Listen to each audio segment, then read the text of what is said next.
class presentation alternates between looking in fairly fine detail at specific episodes in our history. By our, I'm talking about the American people's history. And revealing how we have been deceived. I have a book in my backpack, or my carrying basket, called Lies My Teacher Told Me by James Lowen. And Dr. Lowen is really quite sharp. One of the key differences between what Dr. Lowen shares with his readers and the approach I've taken in this class is I am not disinclined to connect the dots. That is, are the lies haphazard, or do they reveal a different agenda, or do they reveal an organized plan? And in my opinion, they clearly do. So sometimes we look in detail at episodes, and other times we look at the trajectory of that plan. This afternoon, I'm going to share with you a lamentable conclusion that I consider essentially a fact. And that fact is the United States is not only in decline, but in disastrous decline. And I can show you why. So the first thing I want to show you is a 5-minute documentary, and we'll stretch it over to the 20-minute one that has a commentary, but let's see.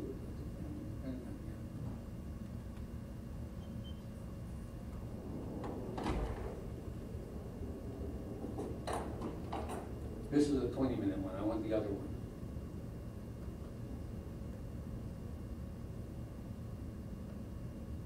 We'll see how good the sound is on this.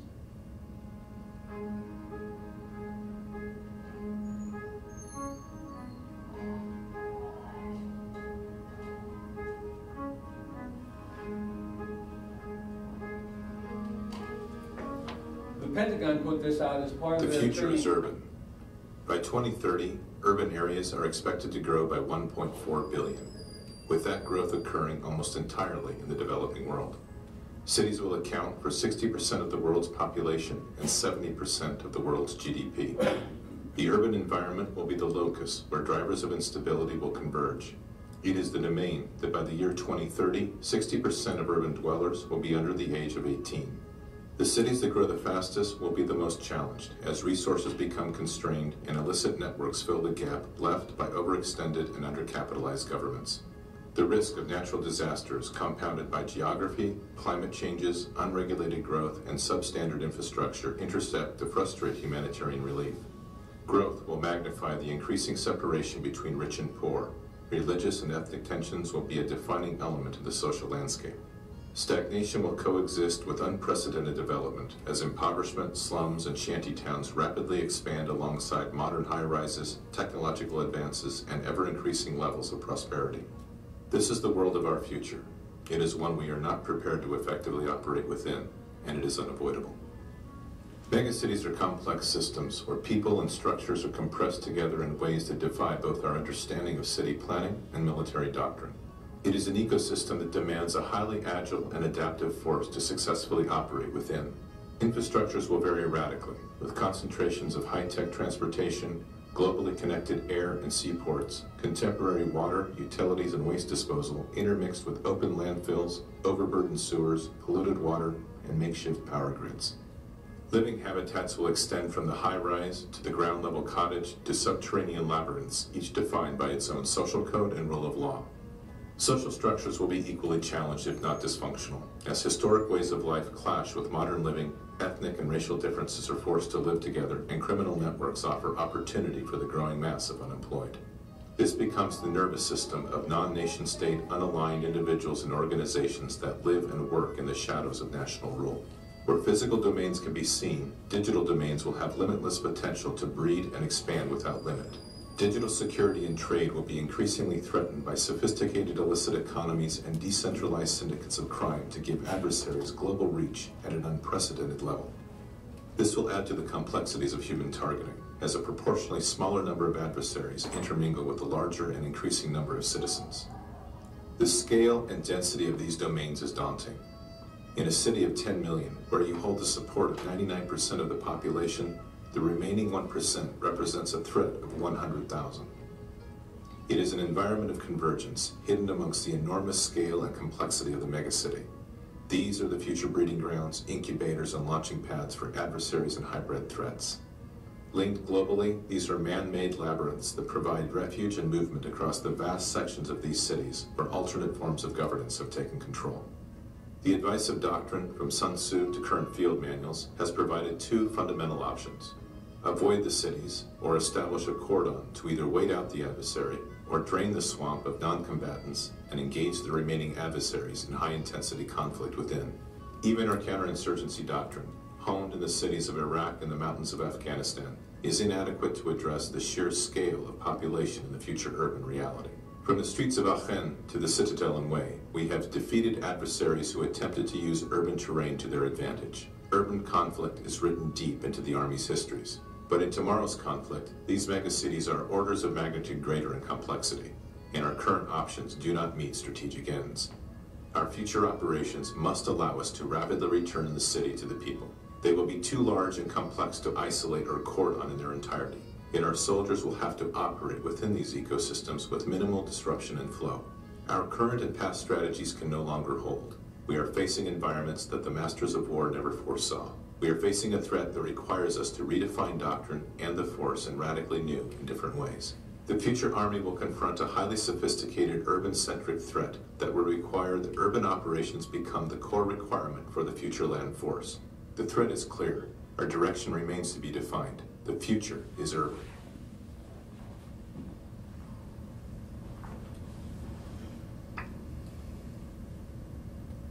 You know, so this is another piece of military propaganda. That's correct. You know, and the problem that we're dealing with, we as Americans, is that we've let this military thing get completely out of hand. That's one aspect of the problem. Yeah, and there's no oversight over it. Well, the real problem... Well, there's oversight. The people who have oversight over the military are doing exactly, the military is doing exactly what they want them to do. Yes. We no longer have a government of, by, and for the people. That's correct. We have a government of, by, and for the ruling elite. Or the money. Now, you're quite correct in calling this military propaganda. And the military propaganda says this is unavoidable. Belgium is experimenting with the granting of a minimum stipend for all Belgian citizens. That's an experiment. There is an ancient civilization whose tribal members have long since abandoned this principle. There is an ancient civilization that required people who had land and who farmed it. It forbade them from harvesting the crops all the way to the fence rows, to the fences. They were required to allow a certain amount of that crop to remain in the ground unharvested, because there were people in that very culture who didn't own land and who would starve if they were not in a position to harvest the wheat and the barley that was left in the rows. We are talking about cultural traditions and cultural standards. The reason the Army affirms or asserts that this is an inevitable consequence is an assessment about Western culture. It would not be an accurate assessment of that ancient culture I described for you. It almost certainly will not develop in Russia, and probably won't develop in China. Unfortunately, it probably will develop in India And I haven't the vaguest idea what will happen to the larger cities in Africa or South America, for that matter. It depends on the extent to which their indigenous and local cultures dictate a change of government and societal organization. The West has depended on what's mine is, no, what's yours is mine and what's mine is mine. It has relied on this cultural standard really since the days of Dickens. If you look at the early scenes in A Christmas Carol, you get a very good idea of what the entrepreneur in Great Britain during the Empire thought of the second class. Let me show you an example of what the philosophy is of the ruling class in the West.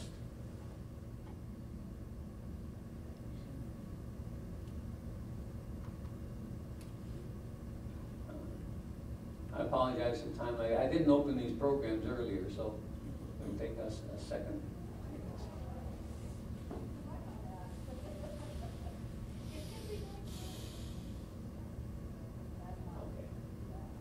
Is that big enough to read? Yeah. Oh, perhaps. Can I make it a little bigger? Let's make it a little bigger. Double it.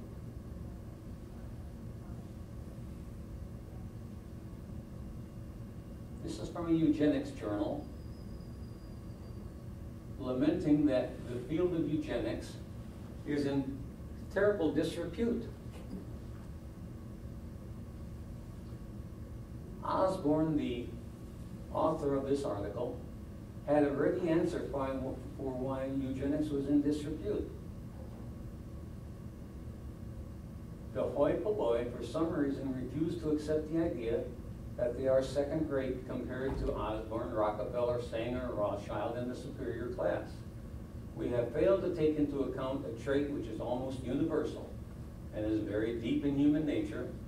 People are simply not willing to accept the idea that the genetic base on which their character was formed is inferior and should not be replicated in the next generation. They won't accept the idea that they are in general second rate. It's very interesting. This is a fundamental assumption by those who either are born into or are welcomed into the inner circles of the ruling class. I never met a surgeon, I'm an anesthesiologist for those of you who don't know. I never met a surgeon who didn't believe that he was worth every cent that he was paid and probably a bit more. And most people who aren't paid that much feel that they're paid, that they are worth more than they are being paid. The point that I'm making is that everyone has a certain idea as to their intrinsic worth. And for a eugenicist to tell someone of the lower classes that their gene pool is not worthy of replication is neither politically nor socially acceptable, even though the person making that decision may think it is perfectly true. Belgium is making an attempt, and the ancient civilization was making an attempt. And any civilized culture will make the attempt to preserve your humanity as well as mine, whether you are in power or I am in power. That's where, frankly, the West has developed some terrible tendencies. What the United States has done is simply a perpetuation of what Great Britain did. Great Britain presented a marvelous cultural and economic advancement for the British people at the cost of immeasurable pain, suffering, and in some cases death of their conquered peoples. I don't recall how many millions of Indians died because of British policies in India in order to allow the British people to enjoy the benefits of cheap imports from India. Do you think, did the Germans and the French follow the same policies? The West in general, with greater or lesser degrees of intensity. For example, the Belgian Congo was owned by the King of Belgium, and what he did to the indigenous population of that geographical area, obscene does not begin to describe it. So would you say all of the heirs of the Roman Empire have the same characteristic? I won't claim to be sufficiently informed on the Roman Empire. I know the Roman Empire started losing its cultural advantage when its citizenry started hiring foreigners to fight their wars for them. When Germanic tribes were hired to fight wars for the Roman people, rather than the Roman people who owned the land that they were defending, they started going downhill.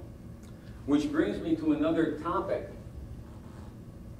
and that is a speech that Alexander Solzhenitsyn gave to the graduating class of Harvard in 1978. And you may want to look it up because it's an attack on Western civilization at the height of its economic prosperity and at the beginning of its sociological decline. And I'm identifying the sociological decline as that point in time when the ruling elites decided once and for all to hell with the rest of you. Somewhere in the late 70s or early 80s, investment companies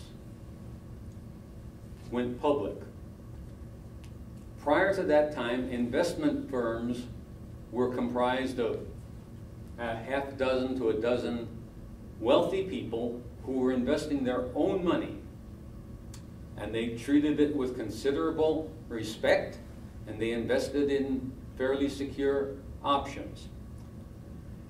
Somewhere between 78 and 85, and you can read about this, as a matter of fact, in Dillon Reed and the Aristocracy of Stock Profits by Catherine Austin Fitts. Somewhere in that time period, the investment firms went public so that the public bought shares in the profits of the investment companies. All of a sudden, these half dozen to dozen wealthy individuals were using other people's money instead of their own. And they took greater and greater risks, partly because they were using somebody else's money rather than their own. In the same time period, corporations developed teeth and claws. I have a DVD here, and that somewhere along the line, Dawn, we will play the whole DVD on the corporation. Because the corporation, by virtue of its legal limitations, a corporation is an excellent example of a sociologic individual. Things that a morally inhibited individual is prohibited by his or her ethics to not do, the corporations can do. And as one example, up until this time period that I've told you about, corporations were obliged to consider in their decisions not only corporate profits, but also what their bookkeepers called externalities. An externality is a cost that is borne either by the corporation or by the city. Let us suppose that the corporation has the option of dumping its waste into the local river or purifying their waste so that what they dump in the river is not polluting the river. It's much more expensive to purify that waste. It's a positive good for the city. So, corporations, up until that time, were required to look at the externalities. Another externality.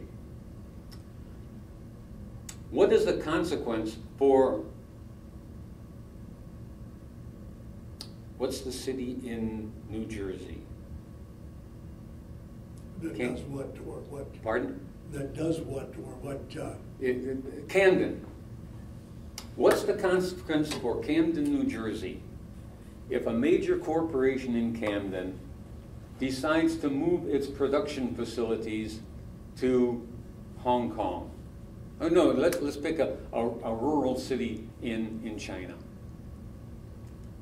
Consequences for Camden is that 1,500 jobs disappear. Now, for that corporation to make that move, up until the time period I'm talking about, they at least had to consider what is good for the city in which I live. Just as you have to consider what is good for the town in which you live. You know, there are some idiots who toss their trash out on their own front lawn. But most people who toss their trash out, toss it out on the highway where somebody else has to clean it up. Now, the corporation, in the time period I'm talking about, assumed the point of view that the only thing we are after is maximizing profit. What it does to jobs in the local town, what it does to the tax base in the local town, what it does to the water and air purity in the local town is totally irrelevant. It was possible for the corporation to be a semi-ethical entity up until this time when the investors who were investing through these investment companies said, we want you to maximize profits no matter what. That instruction was coming from wealthy people who bought the stock of the investment company and who didn't give a darn about any of the other factors. The long and short of it is that the wealthy people who made those decisions decided to throw you and me under the bus. Because I don't know about you, but I'm not one of the 1%. The point that I'm making is that this scenario that the military is proposing is inevitable not as a law of nature, but as a law of the inevitable consequences of a certain form of business operation. And that law of business operation is only changeable when people change it. Now, kind of agreed that we're not in control of our government. The next easy and key question is, why the hell aren't we? We have elections every 4 years, don't we? Let me throw out this idea. Please, Joe, go ahead. In 1960, there were 200,000 lawyers in the United States. Today, there's 1.4 million lawyers. The lawyers are now running the corporations. They always were. Well, they always were, but they didn't have such a vast majority of the ability to manipulate. I agree that talking about lawyers by itself doesn't mean very much, but in today's world, if you look and see where the lawyers are at, the lawyers run the corporations, they run the government, they run the lobbying, and they're tied into this money operation that you're talking about, that nobody owns the money anymore. I mean, the money is... That's a mistake. Okay, Because the lawyers are facilitators. okay, They are facilitators just like the engineer on a train does not own the train. He makes the train go where the owners of the train want it to go. then who are the owners of this thing? They do an excellent job of being anonymous. Indeed, Carroll Quigley wrote a book in the mid-60s called Tragedy and Hope, in which, among other things, he says the two-party political system is an excellent political system for controlling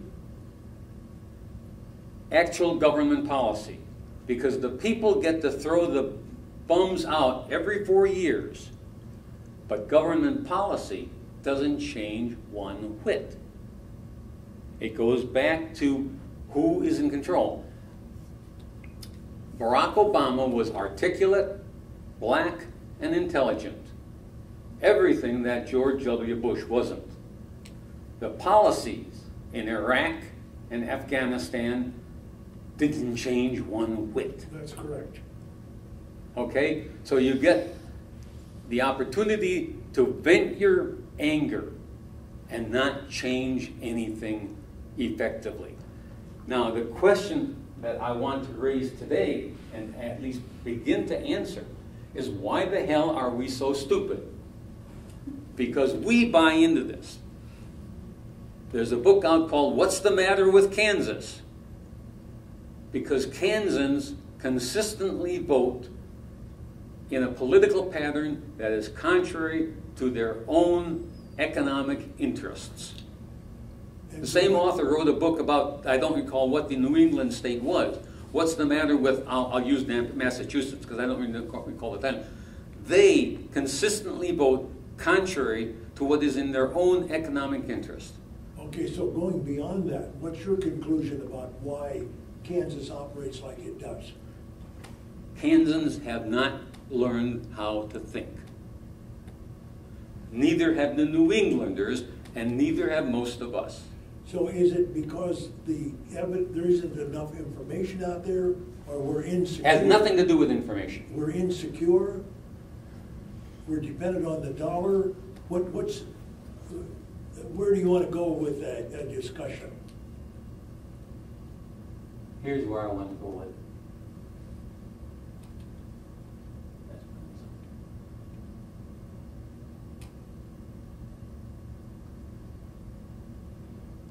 I believe I mentioned last week that Dorothy Sayers wrote a book in 1947 before McLuhan and the thesis that the medium is the message, before the American and the Western people were assaulted with psychological techniques to get you to become not a human being, but to become a consumer. Not to become an artist, a poet, a revolutionary, but to become a consumer. You consume television, you consume Quaker Oats, you consume Buicks or Hondas or Toyota. You have been taught that you have an infinite number of choices. Your choices are Pepsi versus Coke, but your choices are not socialism, communism, or capitalism, or any of the 1,000 isms in between those three options. And the reason you haven't been taught those choices is the more I study this, the more both irritated and impressed I have become with the principle. You have been taught to be stupid. You have been taught to think the way a cow thinks when there is a wooden wall on this side and a wooden wall on this side, and all the other cows around her are going in that direction. You go in that direction. Now, we have been taught to think that we are individuals. And we have been taught to think that we think individually and we act independently. You remember, I think it was a Chevy commercial years ago that showed this one lone car going off the crowded interstate and declaring the independence of that driver. Bull crap. Well, right now Subaru's got a kind of an ad going that they're promoting this idea of love, and they sort of go off Yeah. by itself. But it's cloaked in the idea that love is tied in there somewhere. Dorothy Sayers wrote her article on the lost tools of learning in 1947. The lost tools of learning in 1947 were the lost tools of grammar, rhetoric, and logic. Okay, and that's what the trivium is, and I want to talk about that for a bit. You and I, and certainly subsequent generations, have been taught a lot of facts about whether it's geography or whatever, but we've never been taught how to think. We've never been taught how to detect bullshit from truth. We've never been taught how to distinguish a valid argument from an invalid argument. And precisely because we've never been taught it, we feel insecure. Let me go back to this article that we were looking at last week. Because the lady author does something very interesting in the process. I want to leave that on the screen, but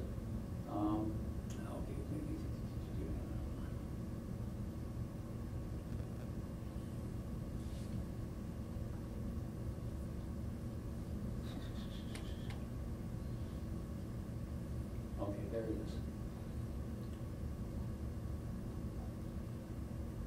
This article is intended to be a rational argument as to why people don't think logically. That's what it's intended. She makes the assertion, which is quite true, that we rely a great deal on our prior experience, and that an impression once formed is perseverant. That is, it tends to last long after it should. This is called confirmation bias. And even when students are faced with facts that their previous bias is probably incorrect, they don't change their opinions. And that is also correct. You do not tend to change your opinion because of new facts. And I will tell you, part of the reason for that is that you never learned a love for truth in its own right. I consider myself kind of lucky in that respect because I learned the natural sciences. No matter how much I wanted cobalt chloride to be cobalt chloride, if it was cobalt nitrate, it was cobalt nitrate, and it just, it wouldn't respond the way I wanted it to. So I learned a certain respect for the immutability of physical laws. Reasonably seeming people are often totally irrational, but what she means by totally irrational means that they prefer to believe they are right rather than prefer to pursue the unvarnished facts. Aristotle knew, and this is why I referred back to the trivium.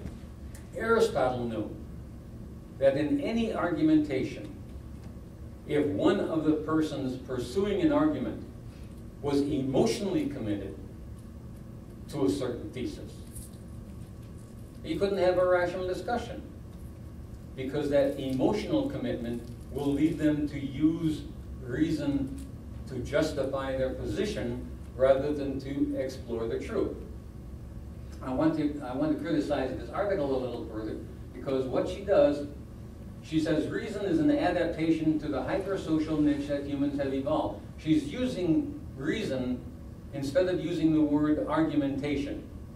Reason is a tool for solving problems. Argumentation is a tool for winning arguments. Two related but certainly not identical issues. She is either intentionally or unintentionally conflating logic with argumentation. And any person who was good at debate would call her on the carpet right off the bat. She'd lose the debate precisely because the conflation she's performing is illegitimate.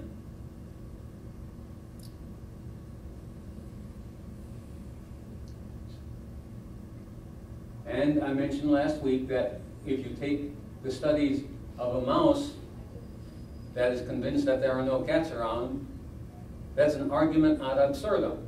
The mouse would certainly die, but that's not the reasons human beings have confirmation bias. They have confirmation bias because their bias is part of their Weltanschauung. It's part of who they are.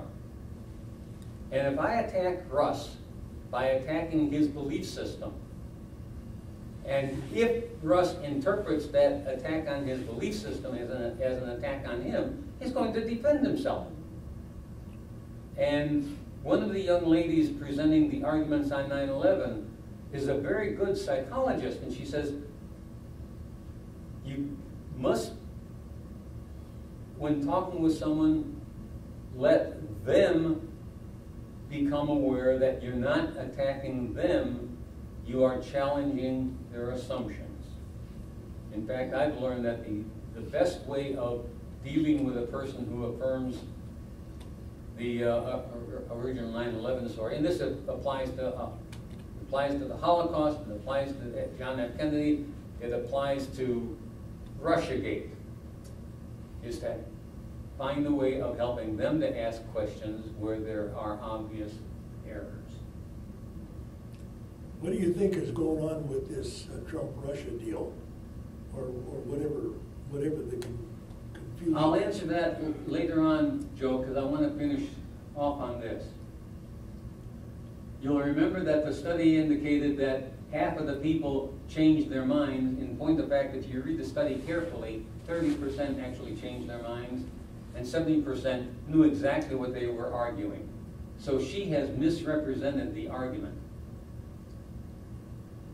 Now, the author's thesis is that today, reason often seems to fail us.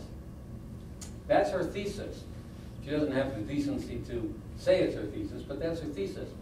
What she doesn't realize, however, is that reason or logic is virtually never used in 20th century American discourse. It's always based on emotion. It's always based on insider, outsider. Are you for Trump or are you against him? Do you think he connived with Russia, or do you think that Hillary is lying about it? Facts are inconsequential. Indeed, I make the note at the bottom of this article that William Binney, who's one of the smartest guys I've ever read and or listened to, has clear evidence that there's no evidence that Russia interfered or hacked the Democratic National Committee computer. Zero. If there were any evidence, the NSA would have it. The NSA hasn't produced it. The only conclusion is it doesn't exist. There is a mound of bull higher than this room, an amount of rumor higher than this room, talking about Russia interfering with the American electoral system and with Donald Trump conniving with it, and the amount of evidence is that much. And Binney, precisely because he uses logic and facts, is totally ignored. Totally ignored. And most of the American public doesn't even notice. You've been deprived of learning the rules of logic, the rules of grammar, and feeling comfortable with saying what you know to be true and knowing you can defend it. And if you knew you could defend it, you would not be hesitant to say it. But that kind of argumentation never takes place. And it's not because you are incapable of doing it. I pointed out this marvelous little movie called The Great Debaters. A black student teacher went into an inner city school and taught, I think they were high school kids, but I might be wrong, it might be junior high school kids, the rules of debate, how to engage in a debate, what to use as your instrumentation. I'll use the word weapons in debate. How to know when you are on shaky grounds, and how to know when the person representing the alternative argument is on shaky grounds. They have been taught to think relationally. They've been taught to think that when Franklin Delano Roosevelt introduced the New Deal and the something corps, Job Corps, whatever, the number of things that he introduced in order to deal with the social stress of the 1930s. He was either a great humanitarian or a very clever politician. And the argument can easily be made that Franklin Delano Roosevelt saved capitalism in the United States in the 1930s. Because with the populist parties, the socialist parties, and the communist parties, the probability of a genuine social revolution was very, very strong. And Roosevelt had to give some kind of economic relief to the 99%, or they were going to have a revolution. They had several thousand World War I veterans camped out demanding that they get their bonuses for fighting in World War I. The United States has never been closer to a genuine revolt than it was in the early 1930s. You don't hear that. And why don't you hear it? We've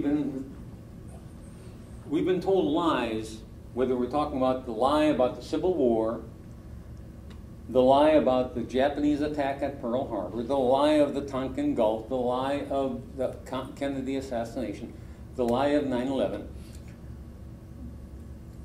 We have been fed an alternative myth,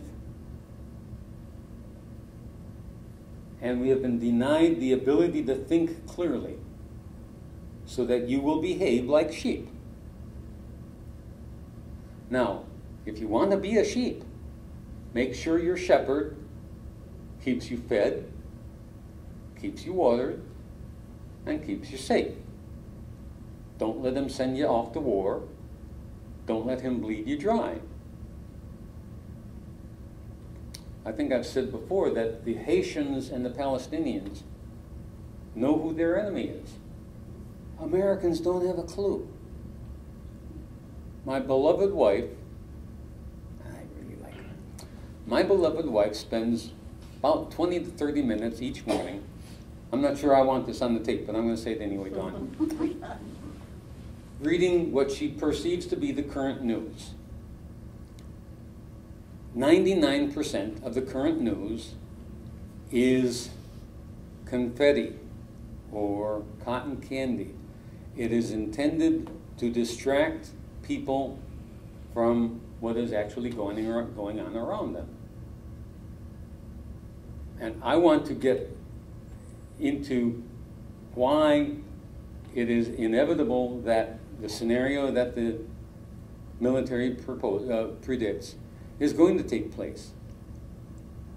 One of the reasons is that we as a people are stupid as one actor said, a bag of hammers. And it's not because we are intrinsically stupid. It's because we have allowed ourselves to have done to us precisely what was done to the canine species somewhere probably around 10,000 years BC.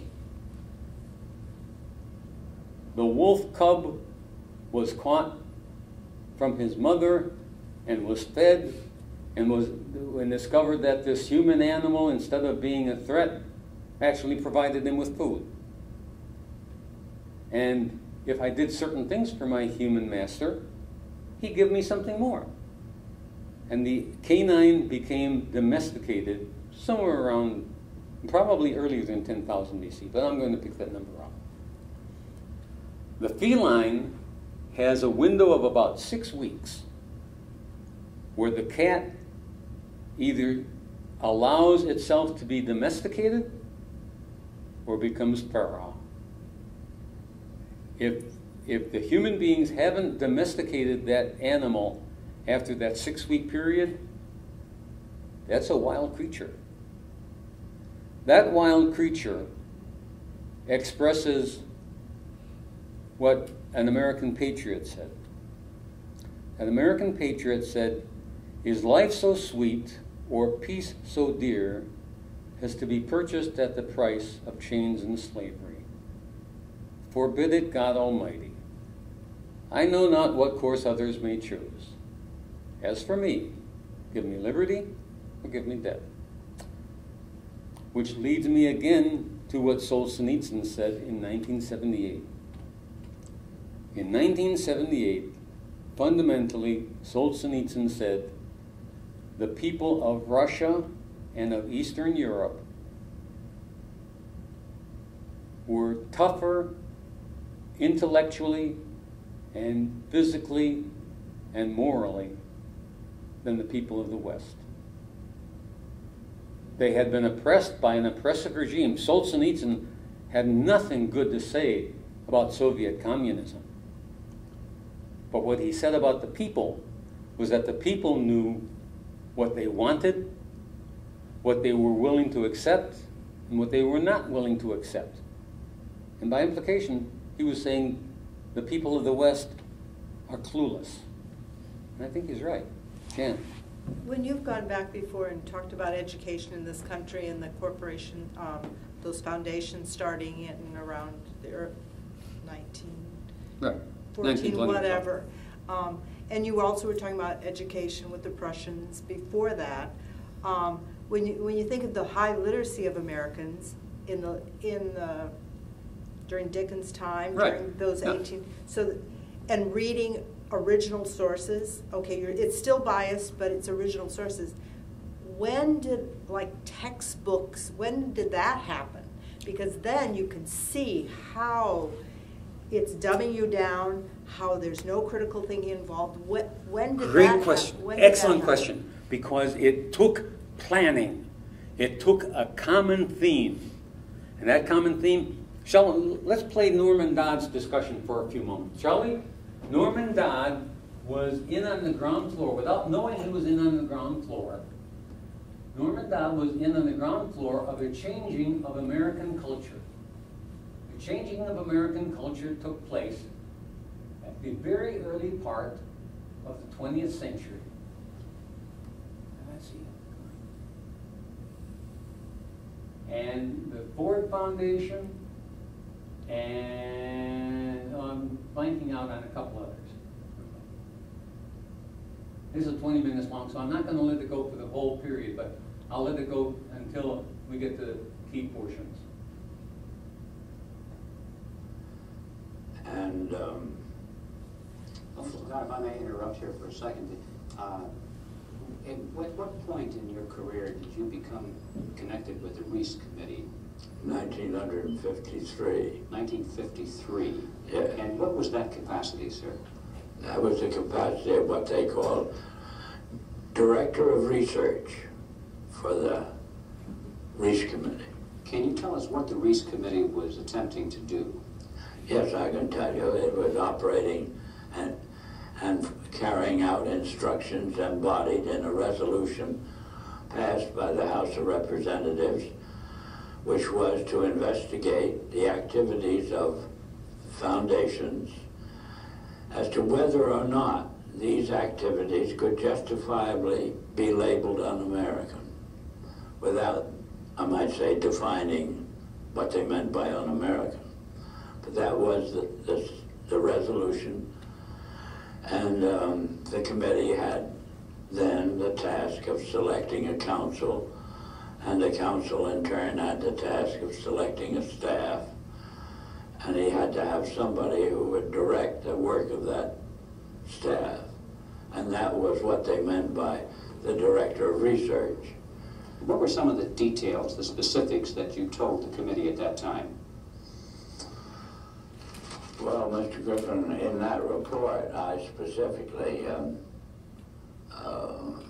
number one, defined what was, to us, what was meant by the phrase un-American. And we defined that in our way as being a determination to effect changes in the country by unconstitutional means. We have plenty of constitutional procedures, assuming that we wish to effect a change in the form of government and that sort of thing. And therefore, any effort in that direction which did not avail itself of the procedures which were authorized by the Constitution could be justifiably called un-American. That was the start of educating them up to that particular point. The next thing was to educate them as to the effect on the country as a whole of the activities of large endowed foundations over the then past 40 years. What was that effect? That effect was to orient our educational system away from support of the principles embodied in the Declaration of Independence and implemented in the Constitution, and educated them over to the idea that the task now was, as a result of the orientation of education, to away from these briefly stated principles and self-evident truths. And that's what had been the effect of the wealth, which constituted the endowments of those foundations that had been in existence over the largest portion of the span of 50 years, and holding them responsible for this change. And what we were able to bring forward was that what we had uncovered was the determination of these large endowed foundations through their trustees to actually get control over the content of American education. Content There's of quite a bit of American publicity education. given to your conversation with Rowan Gaither. Would you please tell us who he was and what was that conversation you had with him? Rowan Gaither was at that time president of the Ford Foundation. And Mr. Gaither had sent for me when I found it convenient to be in New York, asked me to call upon him at his office, which I did. And on arrival, after a few amenities, Mr. Gaither said, "Mr. Dodd, we've asked you to come up here today because we thought that possibly off the record you would tell us why the Congress is interested in the activities of foundations such as ourselves." And before I could think of how I would reply to that statement, Mr. Gaither then went on voluntarily and stated, he said, "Mr. Dodd, all of us that have a hand in the making of policies here have had experience either with the OSS during the war or the European Economic Administration after the war. We've had experience operating under directives, and these directives emanate and did emanate from the White House. Now we still operate under just such directives. Would you like to know what the substance of these directives is?" And I said, "Yes, Mr. Gaither, I'd like very much to know." Whereupon he made this statement to me, namely, "Mr. Dodd, we here operate on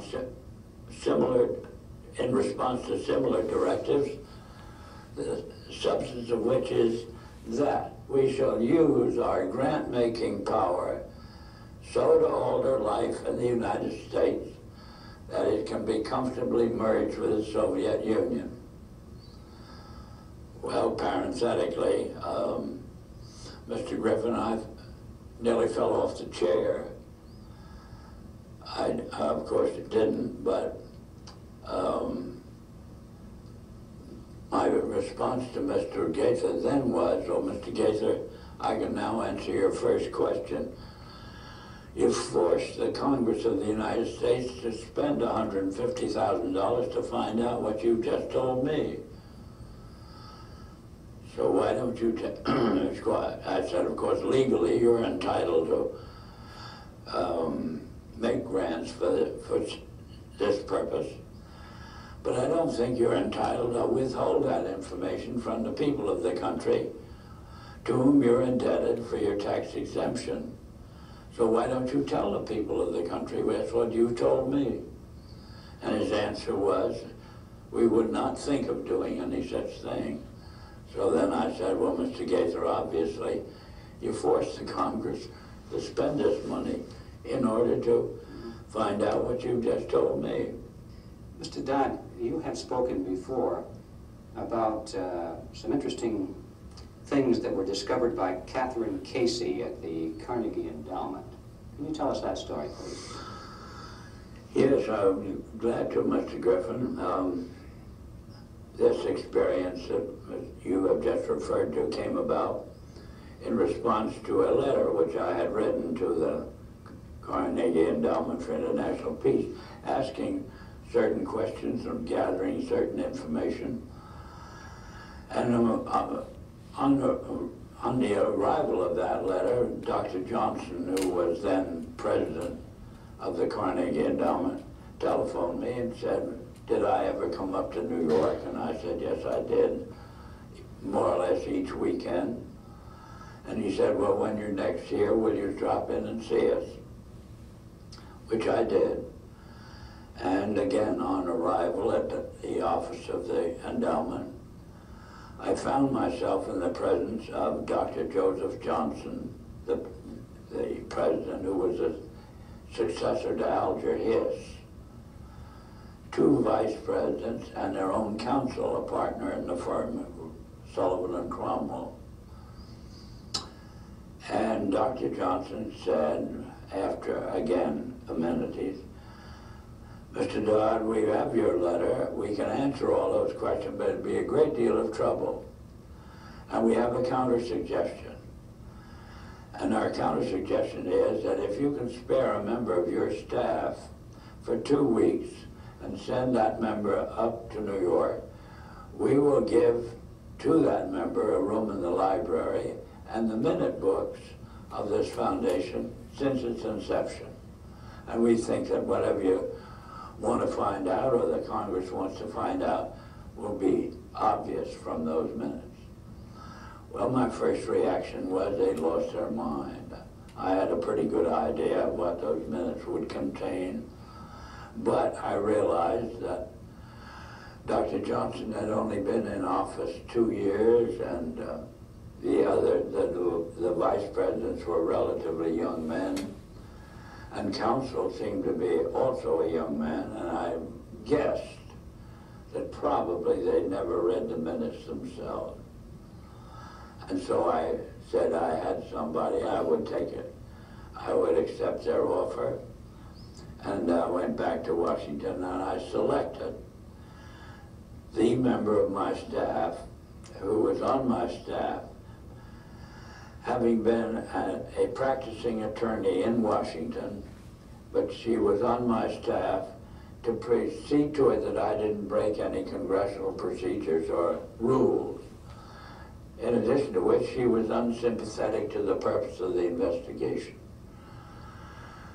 She was level-headed and a very reasonably brilliant, capable lady. And her attitude toward the investigation was, what could possibly be wrong with foundations? They do so much good. Well, in the face of that sincere conviction of Catherine's, I went out of my way not to prejudice her in any way. But I did explain to her that she couldn't possibly cover 50 years of handwritten minutes in 2 weeks. So she would have to do what we call spot reading. And I blocked out certain periods of time to concentrate on. And off she went to New York. She came back at the end of 2 weeks with the following in the way of, on dictaphone belts. We are now at the year 1908, which was the year that the Carnegie began operations. And in that year, the trustees, meeting for the first time, raised a specific question, which they discussed throughout the balance of the year in a very learned fashion. And the question is there any means known more effective than war, assuming you wish to alter the life of an entire people? And they conclude that no more effective means than war to that end is known to humanity. So then in 1909 they raised the second question and discussed it, namely, how do we involve the United States in a war? Well, I doubt at that time if there was any subject more removed from the thinking of most of the people of this country than its involvement in a war. There were intermittent shows in the Balkans, but I doubt very much if many people even knew where the Balkans was. Then finally, they answer that question as follows. We must control the State Department. And then that very naturally raises the question of how do we do that? And they answer it by saying we must take over and control the diplomatic machinery of this country. And finally they resolve to aim at that as an objective. Then time passes and we are eventually in a war, which would have been World War I. And at that time, they record on their minutes a shocking report in which they dispatched to President Wilson a telegram cautioning him to see that the war does not end too quickly. And finally, of course, the war is over. At that time, their interest shifts over to preventing what they call a reversion of life in the United States to what it was prior to 1914, when World War I broke out. And they arrive at that point, they come to the conclusion that to prevent a reversion, we must control education in the United States. And they realize that that's a pretty big task. So to them, it is too big for them alone, so they approach the Rockefeller Foundation with the suggestion that that portion of education which could be considered domestic be handled by the Rockefeller Foundation, and that portion which is international should be handled by the endowment. And they then decide that the key to the success of these two operations lay in an alteration of the teaching of American history. So they approach 4 of the then most prominent teachers of American history in the country, people like Charles and Mary Bird, and their suggestion to them is, will they alter the manner in which they present this subject, and they get turned down flat. So they then decide decide that it is necessary for them to do, as they say, build our own stable of historians.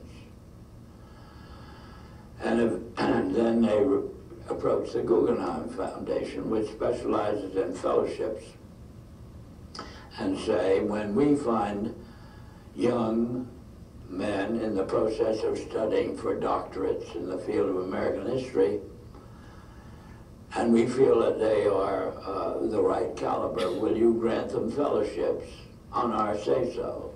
And the answer is yes. So under that condition, eventually they assembled 20.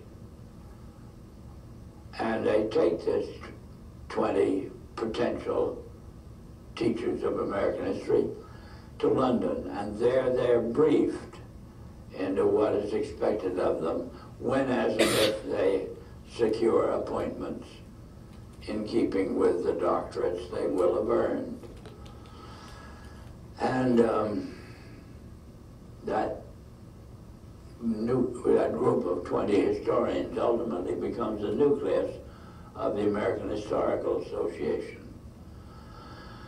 And then toward the end of the 1920s, the endowment grants to the American Historical Association $400,000 for a study of our history in a manner which points to what can this country can it look forward to in the future. And that culminates in a 7-volume study, the last volume of which is, of course, in essence a summary of the contents of the other 6.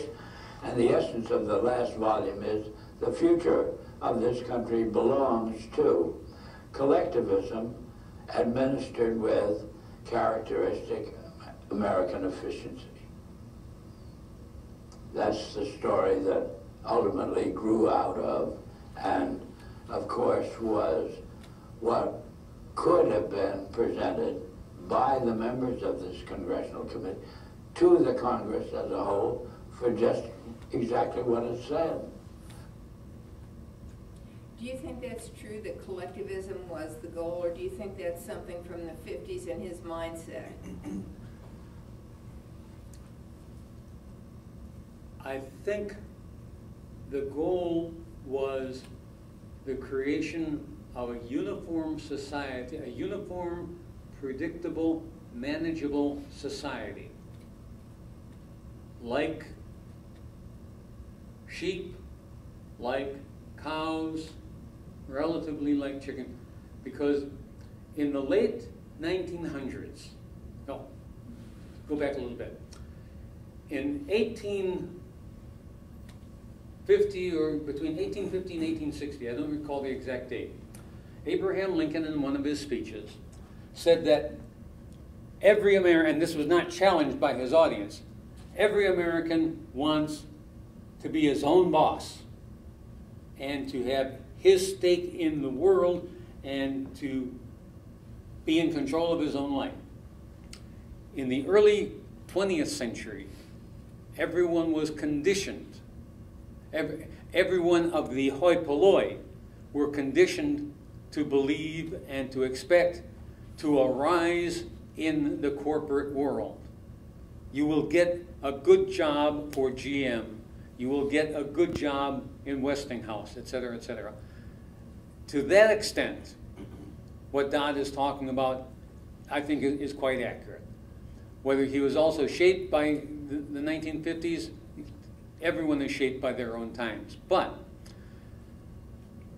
it is perfectly clear, at least to me, that the goal was to have a manageable, predictable, manipulable 99% managed with typical American efficiency by the people who are doing the managing.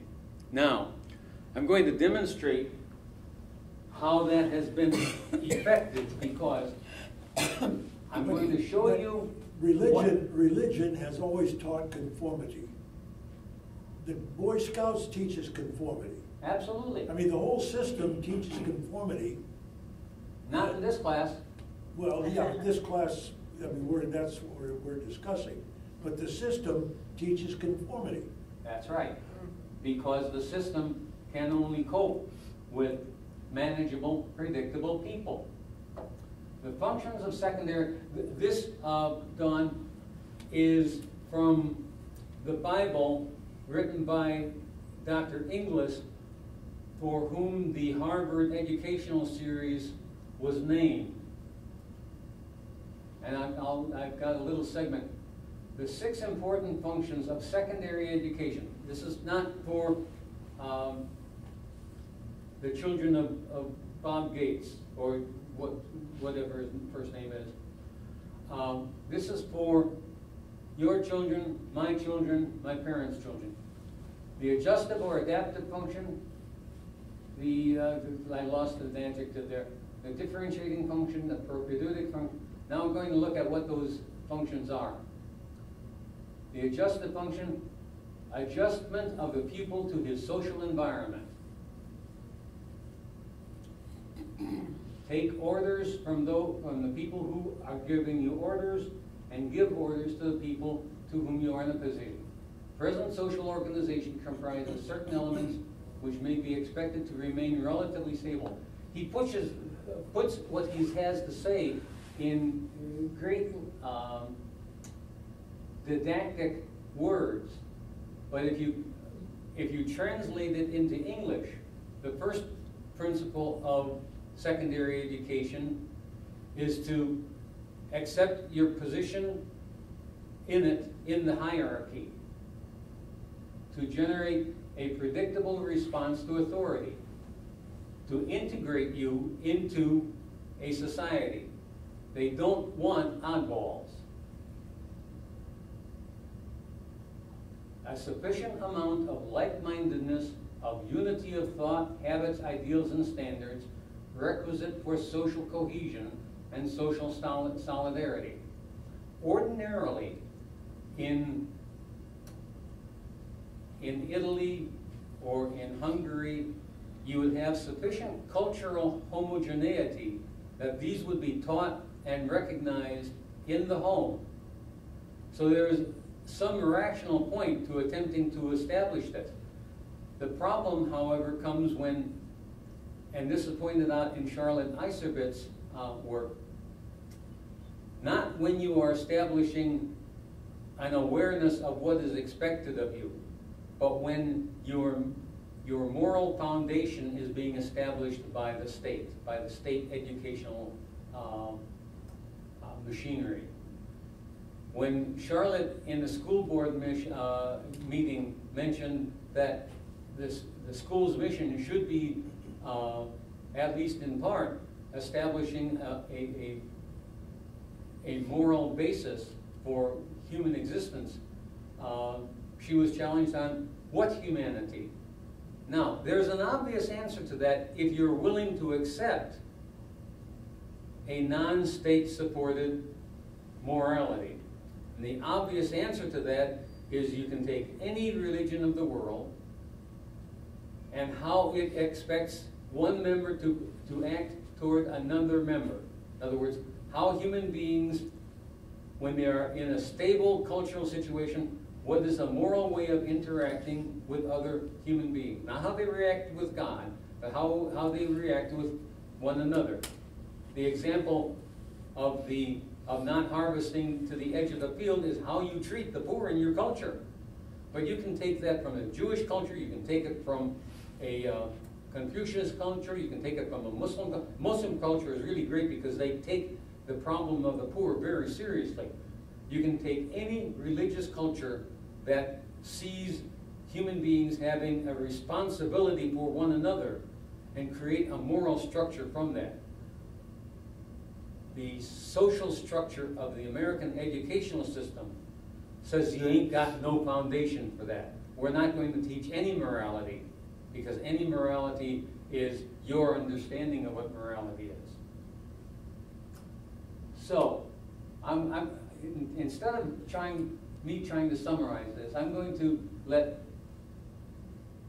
John Taylor Gatto tell you what those are. And I think this is only about, it's 7 minutes. And not too bad. And Gatto's... And he's a very, very bad writer. I forced myself to read most of these books, and in one of them, he says that if you really want to know what school is about, you need to pick up the book that I'm referring to here, Principles of Secondary Education. 2 years it took me to find a copy of the book. 750 pages, tiny print, and as dull as your imagination can. I was lucky. I was able to get it in PDF format online. But anyway. Conceive. And furthermore, it's not until you get to the very middle of the book, in an unlabeled section, that he spills the beans. Let me spill them for you. These are the 6 purposes or functions, as he calls them. The first he calls the adjustive function. Schools are to establish fixed habits of reaction to authority. That's their main purpose, habits of reaction to authority.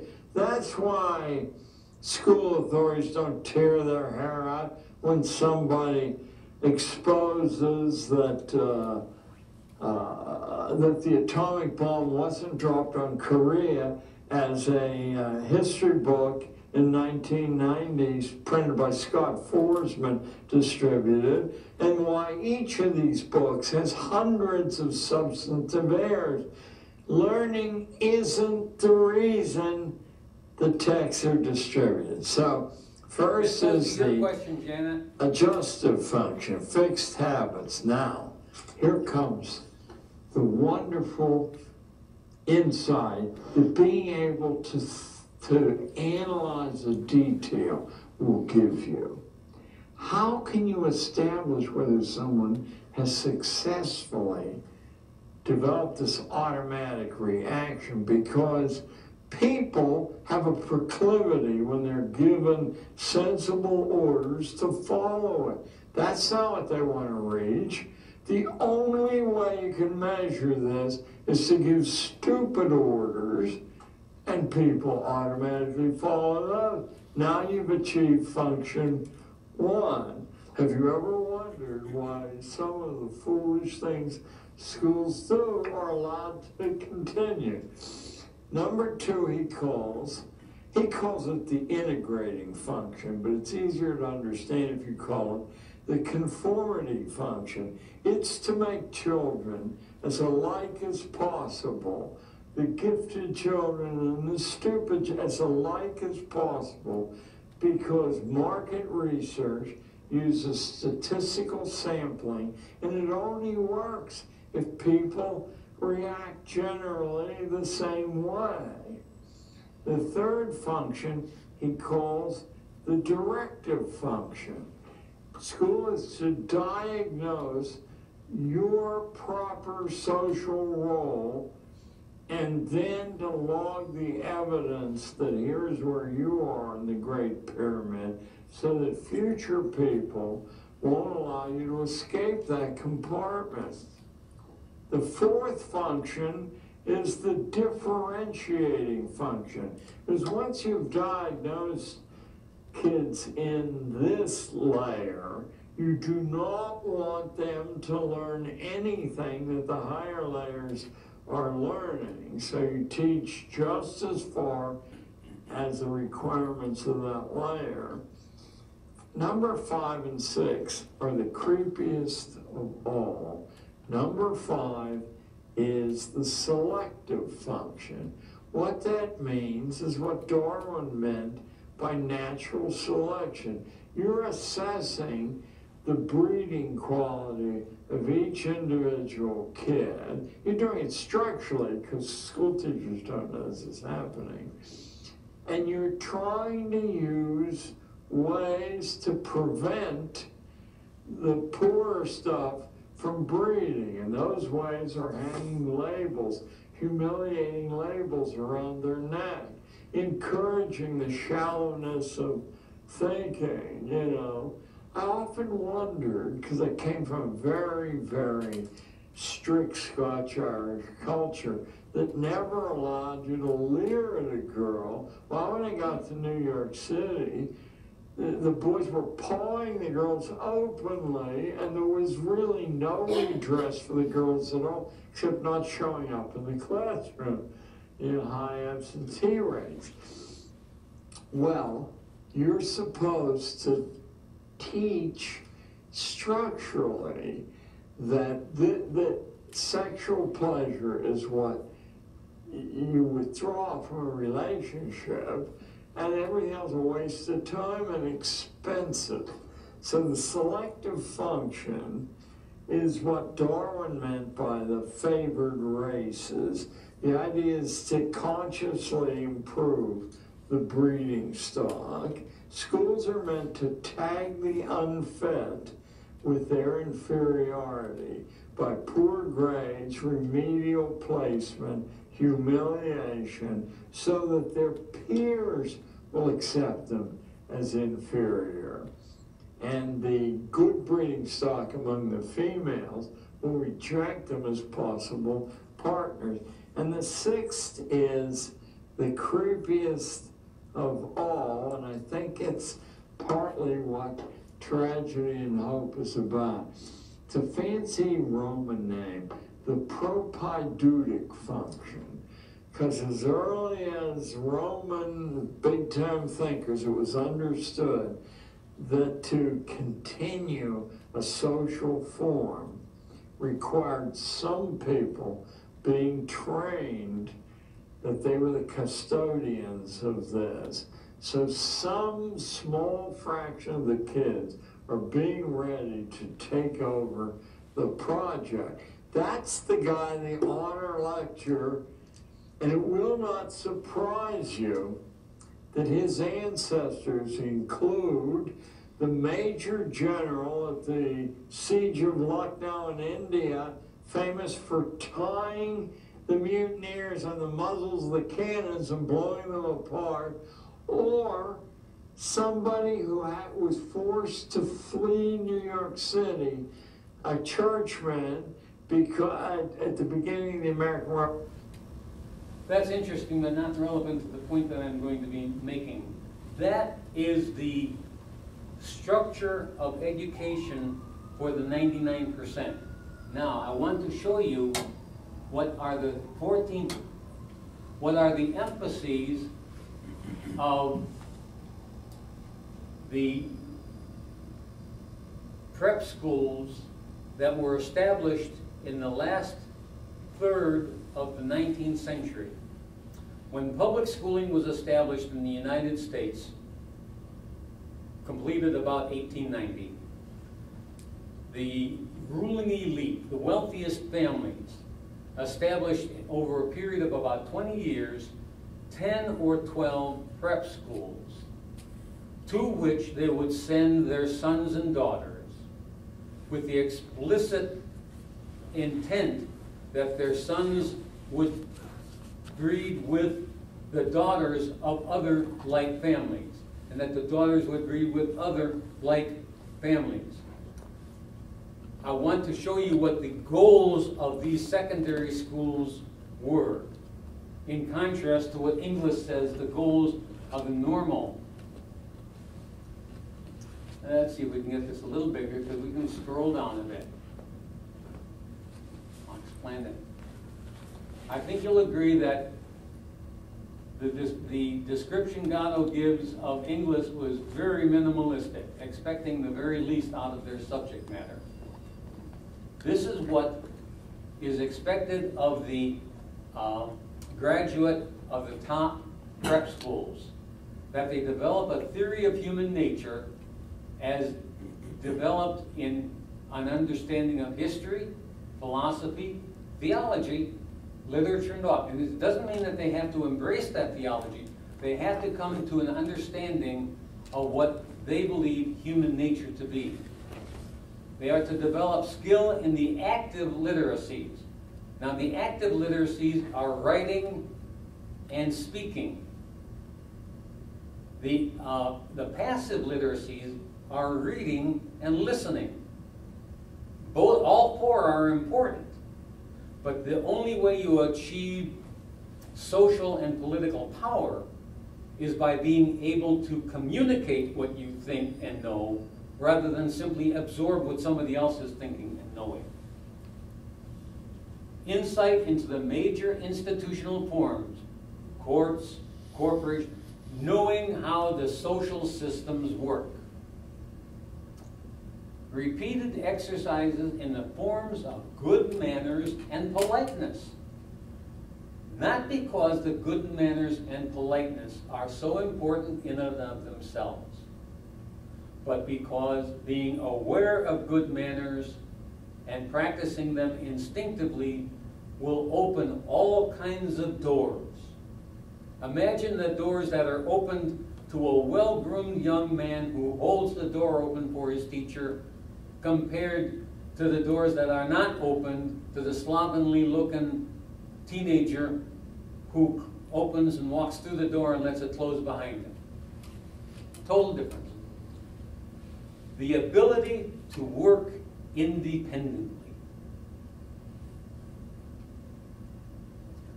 Now these are the skills that a prep school is expected to develop in their students.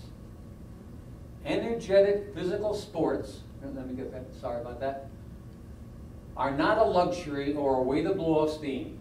They are absolutely the only way to develop grace on the human presence. George Washington was a great horseman and was a great dancer. He was over 6 feet tall, and instead of looking like a monster, he looked like the biggest graceful guy on the floor. Not only that, but by physical sports, you learn that you can endure pain. Think about that. As an anesthesiologist, I have started IVs in myself, and I've had 9-year-olds absolutely freak out if I approach them with a needle. I've had adults freak out when I approach them with an IV needle. Pain is part of life, and if you accept it as part of life, you go on. But you need to develop that point of view. A complete theory of access to any place and any person. Develop a theory of how to make contact with the mayor of Iowa City, how to really make contact, or the governor of the state of Iowa, or for that matter, your senator or representative, and how to make contact with them even if you have not contributed to his or her campaign financing fund.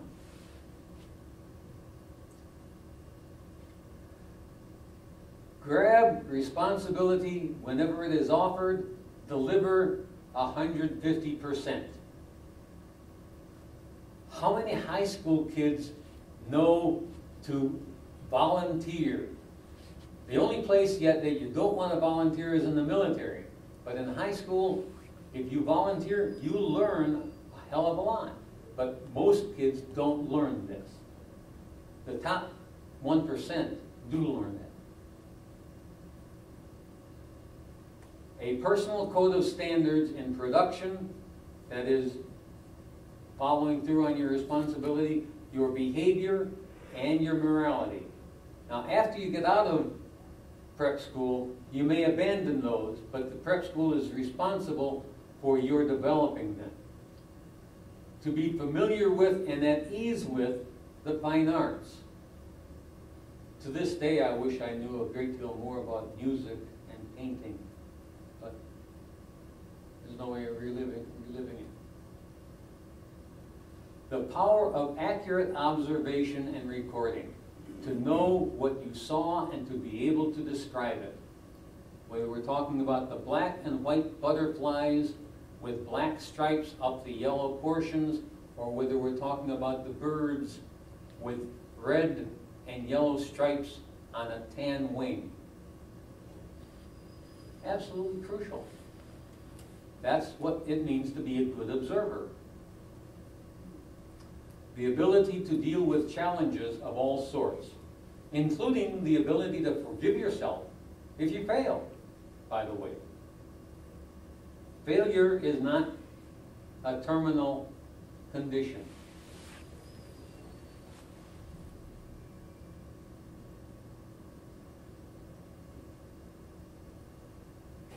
The habit of cautioning in reasoning.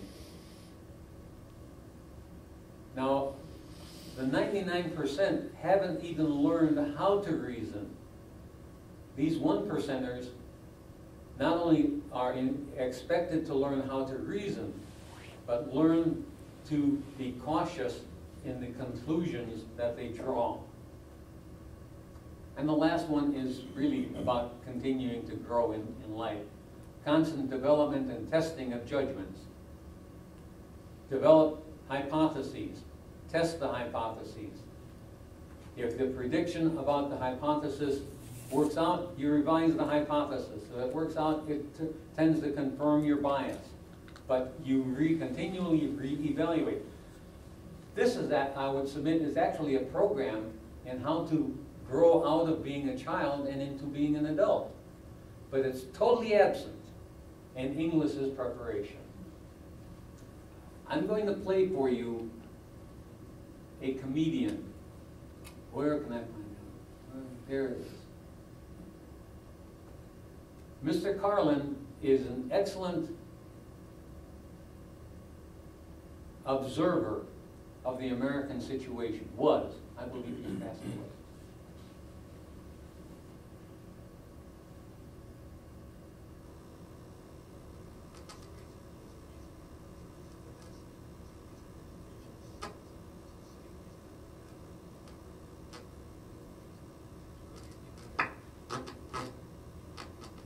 Okay, what's the problem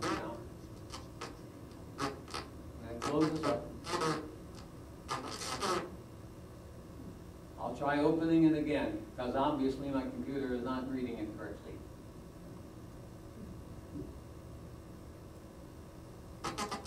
Okay, let's see if I've got another copy of it. I don't know what the problem is with that, but we're going to, I hope I've got a second copy of the same tape. Some of you could do the monologue for me, but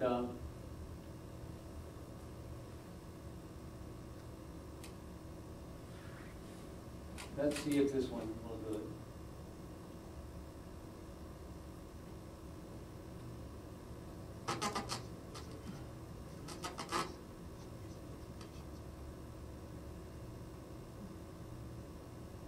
Well, I may have to give up on this.